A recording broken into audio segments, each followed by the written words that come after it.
بہت باتیں کر چکا ہوں، اس وجہ سے ہو چکی ہے۔ مزید صرف چند چیزیں جو ہے وہ آپ کے گوش گزار کر رہے ہیں۔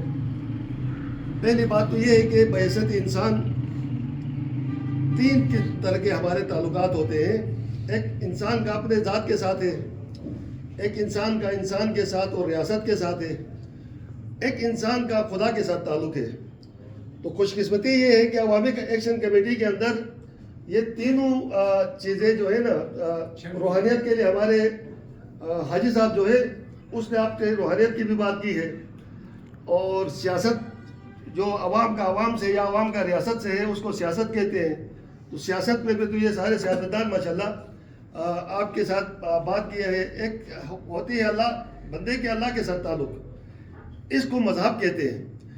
تو ہمارا جو مذہبی فیکٹر ہے وہ بہت زیادہ کمزور ہے، اس وجہ سے ہمیشہ ہم کوئی کام کرتے ہیں تو یہ مذہبی فیکٹر بیچ میں آ جاتا ہے، اور اس کی وجہ سے گلگت بلتستان کا جو تنزل اور تنزلی کی وجہ ہے نا، یہی ہے کہ یہ ہم نے اختلاف کو سمجھنے کی بجائے اختلاف کو ہوا دے کر اس کو مطلب ایسا بڑھا دیتے ہیں کہ جی پتہ نہیں کیا ہو گیا۔ ہر دفعہ آپ دیکھو تو مساجد جو ہے آپ کو باہمی طور پہ مطلب لڑانے کے لیے استعمال ہوئے۔ کبھی آپ نے دیکھا ہے کہ قاضی ہمارے نثار صاحب ہیں یا آگے آغا صاحب ہیں، وہ ایک کپ چائے کے لیے کسی ہوٹل میں بیٹھے ہوں، عوام کو کیا مسائل ہے کہ ان کی کوئی گفت شنید ہوئی ہو؟ ایسا نہیں ہوا ہے۔ اور آپ لوگوں کو میں بتاتا چلوں کہ میں نے بین المسالک کی ریسرچ کی ہے۔ میرے انجینئر کی تعلیم کم ہے، لیکن میں مسالک کا ریسرچ کیا ہے۔ اس وجہ سے ایک شیعہ سے زیادہ میں شیعت کو سمجھتا ہوں، اور ایک سنی سے زیادہ میں سنیت کو سمجھتا ہوں۔ ان کے بیچ میں اگر اختلاف کو دیکھا جائے تو اختلاف تو کچھ بھی نہیں، لیکن ہوا دے کے یہ اپنی چودراہٹ اپنی انا جو ہے نا اس کو چمکانا چاہتے ہیں۔ تو آپ لوگوں سے میری گزارش یہ ہے کہ یہ جتنے بھی علماء حق ہیں آپ ان کو سلوٹ کریں۔ ایس ایس پی امیر افضل صاحب ہمارے بہت محترم ہیں، ہم نے نوکری کرنا بھی ان سے سیکھا تھا۔ وہ یہ کہتے تھے کہ علماء حق جو ہے وہ میرے مطلب میں ان کے پاؤں کی جوتی کے برابر نہیں ہوں، اور علماء سو جو ہے وہ میرے پاؤں کی جوتی کے برابر نہیں کہہ رہا تھا۔ تو آپ لوگوں نے یہ پہچاننا ہے کہ کون بندہ ہے جو درباری ملا ہے، جو درباروں میں جا کر اپنے روزی روٹی کا بندوبست کرتا ہے اور چھوٹی سی قیمت پر اللہ کی آیات کو بیچتا ہے، اور کون ایسا بندہ ہے جو دنیا کے ان تمام جمیلوں سے پاک ہو کے حق کی بات بلند کرتا ہے۔ ابھی ہم حال ہی میں کھرمن سے ہو کے آئے ہیں۔ میں سلوٹ کرتا ہوں ان علماء کو جو حق پر ڈٹے ہوئے ہیں، ابھی بھی حق کی بات کرتے ہیں، سوائے ہمارے گلگت جو پہلے سے فرقہ وارانہ ماحول پیدا کر کے آپ لوگوں کو فرقوں میں بانٹا کیا تھا۔ ابھی آپ آگے آ رہا ہے الیکشن کا سال، سیاسی فرقہ وارانہ بھی ہے یہاں پہ، خالی مذہبی فرقہ وارانہ نہیں ہے۔ یاد رکھو سب سے بڑی فرقہ وارانہ مذہبی فرقہ وارانہ کے بعد آپ کی سیاسی فرقہ وارانہ ہے، جو ابھی 2025 الیکشن کا سال ہے۔ اس میں دیکھو تو آپ جتنے لوگ ہیں ان کو پھر بھائی سے لڑایا جائے گا۔ باپ پیپل پارٹی میں ہوگا، بیٹر نون لیگ میں ہوگا، کوئی کاپ لیگ میں ہوگا، کوئی پتہ نہیں کون سی لیگیں بنی ہوئی ہے، تو یہ پارٹیوں میں تقسیم کریں گے آپ کو۔ تو میرا کہنے کا مقصد یہ جو قومی جرگے کا یہ مارچ تک ہم مارچ کے لاسٹ ویک میں انعقاد کرنے کا مقصد یہ ہے کہ ہم ایسا ایک قومی بیانیہ دے دیں اور ان سیاسی جماعتوں کو بھی بلا کے کہیں کہ بھائی یہ قومی بیانیہ ہے، یا اس قومی بیانیے کو تشکیل دینے میں آؤ، ہمارے ساتھ ہیلپ کرو اور اس کو اپنا منشور کا حصہ بناؤ۔ اگر تم یہ چیزیں کر سکتے ہو ٹھیک، نہیں تو عوام کے سامنے ہم ان کے کپڑے اتار کے ننگے کریں گے ان کو، تاکہ عوام سمجھ جائے گی کہ یار بار بار اسمبلی بھیجنے سے ہمارے مسائل حل نہیں ہوئے، تو ایک دفعہ پھر ہم اپنے ووٹ کو کیوں ضائع کریں۔ میں گلگت بلتستان نیشنل الائنس کے اس کا پریزیڈنٹ انفارمیشن سیکرٹری تھا۔ میں ذاتی ایک مثال دے کر آپ کو سمجھانا چاہتا ہوں کہ ایشو کیا ہے۔ ان لوگوں نے کہا آپ پریس پہ لکھتے ہیں، آپ لکھیں۔ میں اس وقت گورنمنٹ جاب کرتا تھا۔ میں نے کہا یار آپ یہاں 14 سیاسی مذہبی جماعتیں کے سربراہ ہیں، آپ مجھے بتاؤ کہ جب آپ کا علاقائی مفاد اور سیاسی مفاد میں ٹکراؤ آ جائے گا تو آپ کس کا ساتھ دیں گے؟ ابھی تو چونکہ وہ مشرف کا دور تھا تو وہ سیاسی اور مذہبی جماعتیں جو ہیں وہ مشرف کے خلاف تھے، تو ان لوگوں نے کہا کہ ہم علاقائی جماعتوں کو فوقیت دیں گے، اگر کبھی ان سیاسی مفاد اور علاقائی مفاد کا ٹکراو آ جائے تو علاقے کو فوقیت دیں گے۔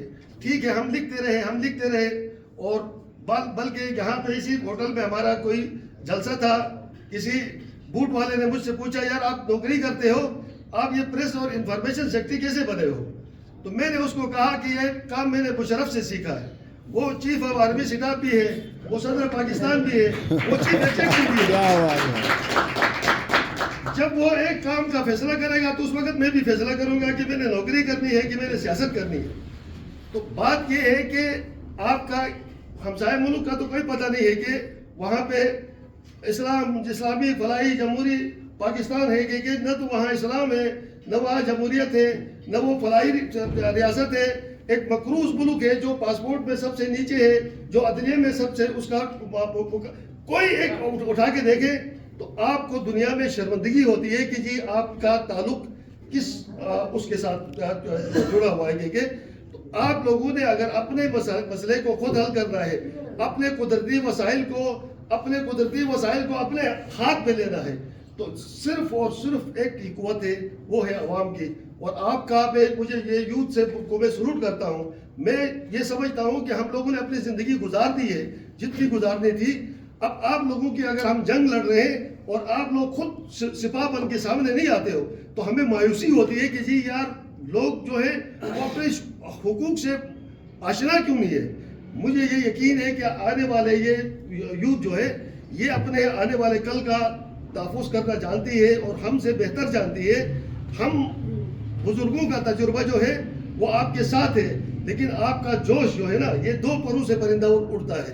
ایک بزرگوں کا تجربہ ہوگا، آپ کا جوش ولولہ ہوگا، یہ دو پر ملیں گے تو انشاءاللہ یہ کشتی اٹھے گی، آپ کو اعزاز اسمبلی بھی ملے گی، آپ اپنے وسائل کا تحفظ بھی کریں گے۔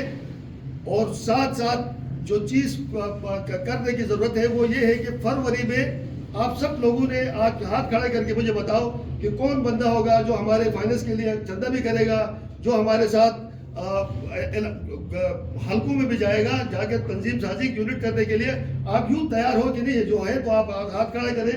یہاں پہ بندے کے آپ کے نمبر لیے گئے ہیں، آپ لوگوں کو انشاءاللہ ایک گروپ کے اندر ہم نے یہ آج کے جو کنونشن ہے اس کا ایک الگ گروپ بنا دیں گے، آپ کو گروپ کے اندر انفارمیشن فیڈ کر دیں گے تاکہ آپ جا کر حلقے میں کام کرنا ہے۔ ہمیں بلانا ہے کہ آج فروری کے پہلے ہفتے میں اس گاؤں میں آ جاؤ، دنیور میں آ جاؤ۔ ہم دنیور میں حضرت جلال آباد، حرامش، شروٹ شکیوٹ سے لے کے جگلوٹ تک ہم گلگت ضلع کو سب سے پہلے تو کور کریں نا۔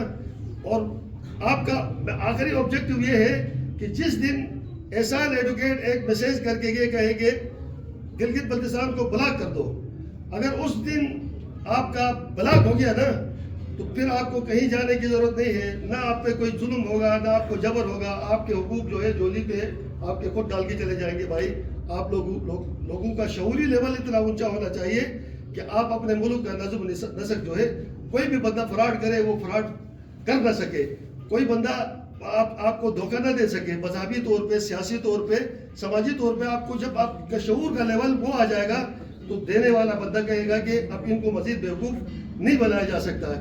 وہ بیوقوف ہم آج تک بنتے رہے، مختلف سیاسی خرکاروں کے جنگل میں رہے۔